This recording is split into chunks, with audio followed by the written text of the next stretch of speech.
प्रभु यीशु के नाम की महिमा हो। आप सभी को जय मसीह की दैनिक एक मिशनरी जीवन। एक बार फिर मित्रों, मैं आपका स्वागत करती हूँ एक नई मिशनरी के साथ। आज की मिशनरी जीवन में हम ध्यान देंगे जैकब चैम्बरलेन के बारे में। जन्म 13/4/1835, मृत्यु 2/3/1908, मूल स्थान शरोन, संयुक्त राज्य अमेरिका, दर्शन निजाम प्रांत, भारत। आइए विस्तृत में ध्यान देते हैं। हैदराबाद के एक बाजार में नाराज मुसलमानों और हिंदुओं के एक समूह ने एक मिशनरी डॉक्टर और उसके सहायकों को घेर लिया, जो सुसमाचार के ट्रैक्ट बेचने की कोशिश कर रहे थे।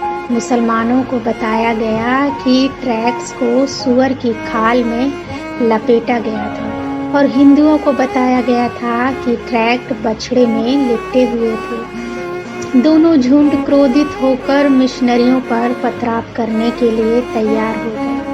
फिर उस मिशनरी डॉक्टर ने लोगों से अनुरोध किया कि वह एक कहानी सुनाएगा और फिर वे उसे मार सकते हैं।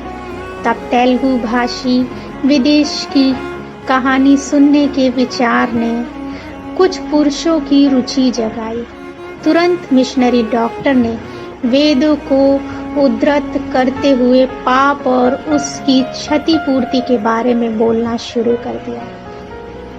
उसने श्रोताओं से पूछा कि क्या उनके पास पाप का समाधान है। कुछ ब्राह्मण जो वेदों को उद्धृत करते हुए एक विदेशी को देखकर चकित थे, कहा कि उनके पास कोई समाधान नहीं है।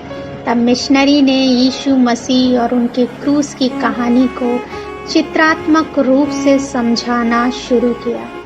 वहाँ एक भी व्यक्ति ऐसा नहीं था जो रो नहीं रहा था। अंत में उसने कहा, मैं बस इतना ही बताना चाहता था, अब आप मुझे मार सकते हैं। लेकिन लोगों ने कहा, नहीं, हम यीशु मसीह के बारे में और जानना चाहते हैं। उस भीड़ ने उनके सारे ट्रैक्ट खरीद लिए। वह मिशनरी डॉक्टर जैकब चैम्बरलेन था, जो तेलुगु लोगों के बीच अग्रिम मिशनरी सेविकाई किए हैं। चिकित्सा विज्ञान में एक स्थिर करियर बनाने के बजाय 26 वर्षीय जैकब ने अन्य जातियों में परमेश्वर की सेवा करना चुना। वह 1861 में भारत पहुंचे और भारतीय साहित्य के गहन अध्ययन के बाद उन्होंने 1865 में मदलपल्ले में अपना सेविकाई शुरू किया। उन्होंने यहाँ पश्चिमी चिकित्सा की शुरुआत की और अस्पतालों और शैक्षिक संस्थानों का निर्माण किया। उन्होंने पूरे निजात प्रांत और मध्य भारत में सुसमाचार का प्रचार किया।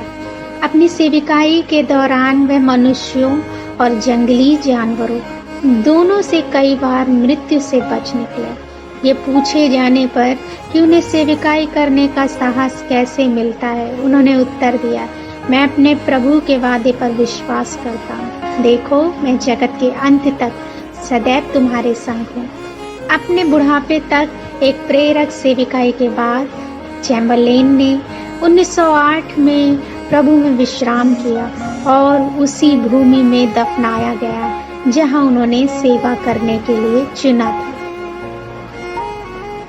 प्रिय, क्या आप परमेश्वर के वादों में नए सिरे से साहस पा रहे हैं?